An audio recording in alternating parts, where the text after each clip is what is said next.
श्री स्वामी समर्थ. सर्वांचं श्री स्वामी दत्त युट्यूब चॅनलमध्ये खूप खूप स्वागत आहे. आपल्या सर्वांना एक नम्र विनंती आहे, आपण जर आपल्या श्री स्वामी दत्त युट्यूब चॅनलला लाईक, शेअर आणि सबस्क्राईब केलं नसेल तर नक्की सबस्क्राईब करा, जेणेकरून आपल्याला स्वामी समर्थ मार्गांविषयी व स्वामी महाराजांच्या सर्व विविध पारायणाविषयी, तोडग्यांविषयी माहिती आपल्यापर्यंत पोहोचेल. त्यासाठी नक्की सबस्क्राईब करा. बघा, आज आपण बघणार आहोत की श्री गुरुचरित्र पारायण कशासाठी करतात व गुरुचरित्र पारायण करण्यासाठी आपल्याला कुठल्या प्रकारचे नियम पाळायचे आहेत व गुरुचरित्र पारायण करत असताना आपल्याला पारायणाची पद्धत कशी करायची आहे आणि पारायणाचं वाचन कसं करायचं आहे, त्याबद्दल नियम, अटी व पारायण करत असताना आपल्या कुठल्या नियमांचं पालन आपल्याला म्हणजे जेवणात, आपल्या आहारात घ्यायचं आहे व त्याचबरोबर आपल्याला स्वामी महाराजांना कशा प्रकारे संकल्प करायचा आहे. तर सर्वात आधी आपण जाणून घेऊया की गुरुचरित्र हे जे एक प्रकारचा 5वा वेद आहे. श्री दत्तात्रय महाप्रभूंनी नामधारकास अतिसामान्य ना गुरुप्रणित मार्ग कढावा म्हणून श्री गुरुचरित्र सांगितले होते. श्री गुरुचरित्र हा 5वा वेद मानला जातो. श्री गुरुचरित्र हा साधा ग्रंथ नसून दैवी शक्तीने भरलेला एक सिद्ध मंत्र रूप महाप्रसादिक एक ग्रंथ, वरद ग्रंथ आहे. श्री गुरुचरित्राचे पारायण हे अंतकरण शुद्ध असताना केले असता आपल्याला शास्त्रशुद्ध सप्ताहाची जे काही सप्ताह असतो तो सप्ताह आपण घरच्या घरी करू शकतो व आपल्याला कृपाशीर्वादाने वैवाहिक सुख, लग्न, नोकरी, शांती, संतती प्राप्ती, पितृदोष आणि पिशाच बाधा, भूत बाधा, संबंध बाधा आणि घरामध्ये सुख, शांती, समाधान व पैसा न टिकणे या सर्व गोष्टींवर एकच उपाय, तो म्हणजे श्री गुरुचरित्र पारायण. मुळात गुरुचरित्र पारायण करणारी जी व्यक्ती असते ती अतिशय भाग्यवान असते, कारण श्री गुरूंचं गुरुचरित्र वाचणारी व्यक्ती हे गुरूंच्याच आशीर्वादाने गुरुमार्गात येते व 5वा वेद वाचण्याची अनुमती त्यांना परब्रह्म भगवान श्री स्वामी समर्थ महाराजांकडून मिळत असते.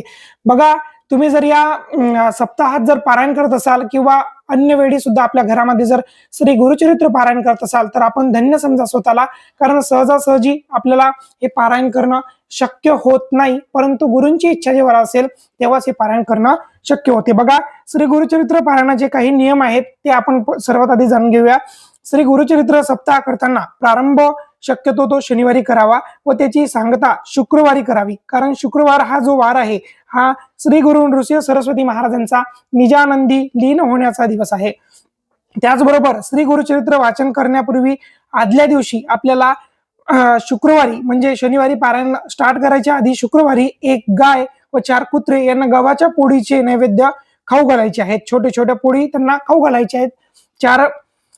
चार कुत्रे म्हणजे 4 वेद असतात आणि एक गाय म्हणजे ती वेद माता असते. आणि श्री गुरुचरित्राचे वाचन पूर्व किंवा उत्तर दिशेला तोंड करून आपण करावे.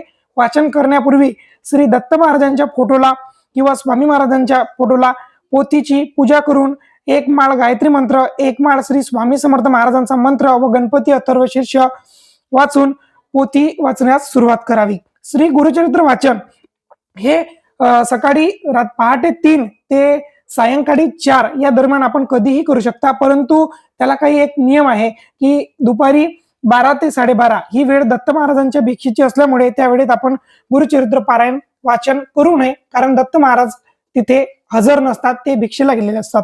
आणि श्री गुरुचरित्र वाचनाच्या कालावधीमध्ये परान्न घेऊ नये, कोणाच्या घरचं अन्न खाऊ नये, कोणाचा उंबरा ओलांडू नये किंवा कुठे जाऊ नये. शक्यतो आई वडील, आई, आपली पत्नी, बहीण यांच्या हातचे आपण अन्न खाण्यास आपल्याला हरकत नाही. उपवास करू नये, दोन्ही वेळेस अन्न घ्यावं. सकाळ संध्याकाळ एक धान्य फराळ घ्यावा. काही समस्या आली समजा आपल्याला, जर आपल्याला बाहेर खाण्याचं काम पडलं तर स्वखर्चानं म्हणजे स्वतःच्या पैशाने आपण अन्न ग्रहण करू शकता. आणि आपल्याला या कालावधीमध्ये आपल्याला कांदा, लसूण, डाळ, भात या गोष्टी आपल्याला चालत नाहीत, मसाले, कारण ते पित्तवर्धक आहेत आणि ते तामसी वृत्ती प्रवृत्त करणारे असतात. त्यामुळे आपल्याला फळामध्ये आपल्याला टोमॅटो, बटाटा, पत्तागोबी, शेपू, गवार, दोडका, सुरण यासारख्या भाज्या, आपल्याला पालेभाज्या फक्त तिखट आणि मीठ टाकून आपल्याला त्या खायला चालतात व गव्हाची चपाती चालते. त्याचबरोबर दही, दूध, लोणी, तूप यासारख्या गोष्टी आपल्याला घ्यायला, ताक चालतात. कुठल्याच प्रकारची डाळ व भात खाऊ नये व कांदा आणि लसूण याचं सेवन करू नये.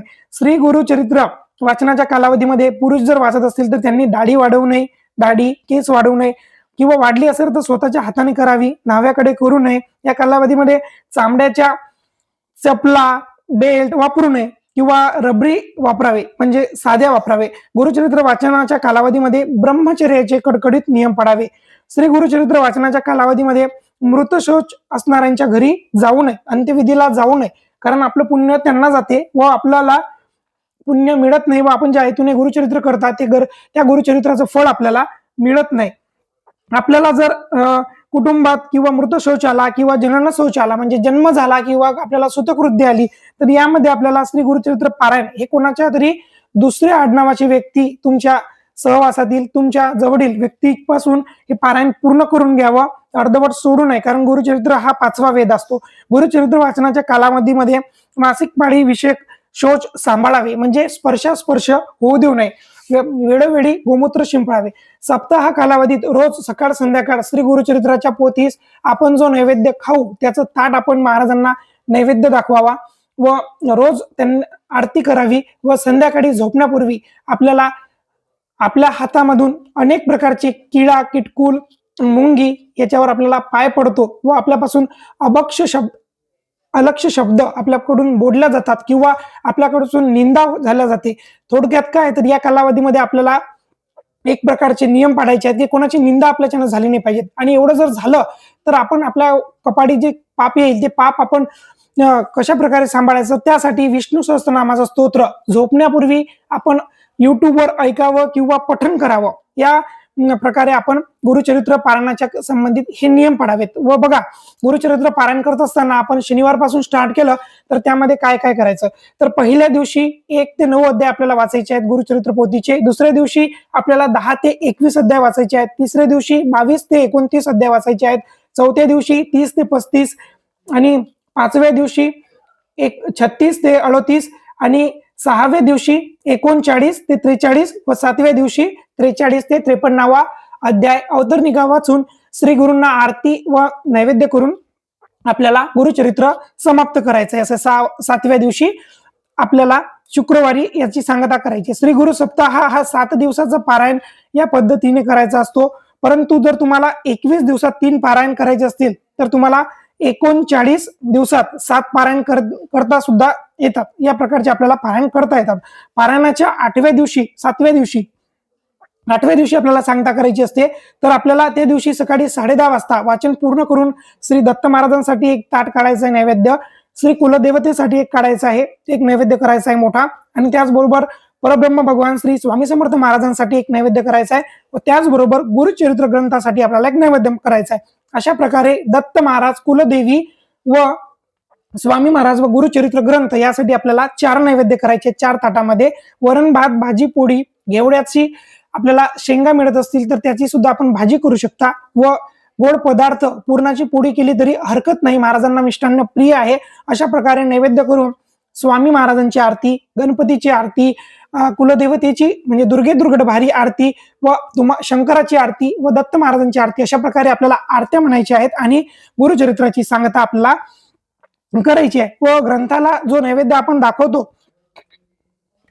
तो नैवेद्य आपल्याला गाईला खाऊ घालायचा आहे व बाकीचे नैवेद्य आपल्याला घरी स्वतः भोजनामध्ये ग्रहण करायचे आहे. गुरुचरित्राच्या वाचनाच्या कालावधीमध्ये सुद्धा आपल्याला नित्यसेवा करायची आहे. नित्यसेवा काय तर 3 अध्याय 11 माळी आपल्याला करायचे आहेत. 3 अध्याय म्हणजे स्वामी चरित्र सारामृतीचे क्रमशः 3 अध्याय आपल्याला वाचायचे आहेत. श्री स्वामी समर्थ या षडाक्षरी मंत्रांच्या 11 माळी आपल्याला रोज करायच्या आहेत. न चुकता आपण दिवसभरात केव्हाही करू शकता, कारण नित्यसेवा केल्याशिवाय आपण कुठल्याही ग्रंथाचं पारायण केलं तर आपल्याला ते फळ मिळत नाही. त्यामुळे आपल्याला स्वामी महाराजांची सेवा क्रमप्राप्त आहे. त्याचबरोबर बघा, गुरुचरित्र हे 3 दिवसाचं आपण घरामध्ये करू शकत नाही, ते दत्तधामावर आपण करू शकतो. नृसिंहवाडी असेल, गाणगापूर असेल, पिठापूर असेल, अक्कलकोट असेल, कारंजा लाड असेल, अशा किंवा क्षेत्र औदुंबर असेल, अशा दत्तधामाच्या ठिकाणी आपण 3 दिवसाचं 1 दिवसीय गुरुचरित्र पारायण आपण करू शकतो. पण घरामध्ये जर आपल्याला करायचं असेल तर 7 दिवसाचं गुरुचरित्र पारायण आपण करू शकतो. बघा, आपण श्री गुरुचरित्र पारायणाचे निष्ठापूर्वक अभितपूर्वक जर पारायण जर केलं ना, त्याचा साक्षात्कार व्हायला आपल्याला वेळ लागत नाही.